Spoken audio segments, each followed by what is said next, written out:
दिनांक 15 जून 2026 सोमवार रोजी नवीन शैक्षणिक वर्षाच्या पहिल्याच दिवशी जिल्हा परिषद प्राथमिक शाळा खळीबर्डी केंद्र रायपूर येथे प्रवेशोत्सव वेलकम डे कार्यक्रम मोठ्या उत्साहात साजरा करण्यात आला। कार्यक्रमास शाळेचे मुख्याध्यापक श्री हरीश लोहार, शाळा व्यवस्थापन समितीचे अध्यक्ष सदस्य तसेच मोठ्या संख्येने पालक उपस्थित होते।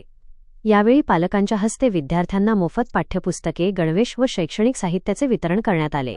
नवागत विद्यार्थ्यांचे स्वागत करून नवीन शैक्षणिक वर्षाची आनंददायी सुरुवात करण्यात आली।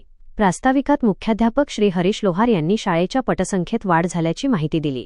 विद्यार्थ्यांच्या शैक्षणिक गुणवत्तेसाठी दर 2 आठवड्यांनी नियमित चाचण्या घेतल्या जाणार असून विद्यार्थ्यांच्या सर्वांगीण विकासासाठी शाळा सातत्याने प्रयत्नशील राहील असे त्यांनी सांगितले। शाळेच्या वाढलेल्या पटसंख्येबद्दल उपस्थित पालकांनी समाधान व्यक्त केले। यावेळी सुनीता गावित यांनी आपल्या मनोगतात विद्यार्थ्यांच्या प्रगतीसाठी पालकांचा सहभाग अत्यंत महत्त्वाचा असल्याचे सांगितले। पालक व शिक्षक यांच्या समन्वयातून विद्यार्थ्यांचा शैक्षणिक विकास अधिक प्रभावीपणे साधता येईल असे त्यांनी नमूद केले। दरम्यान लोकसहभागातून शाळेसाठी संगणक उपलब्ध करून देण्याचा विषय पालकांनी मांडला। या संदर्भात पालक सभेत सविस्तर चर्चा करून पुढील कार्यवाही करण्यात येणार असल्याचे मुख्याध्यापक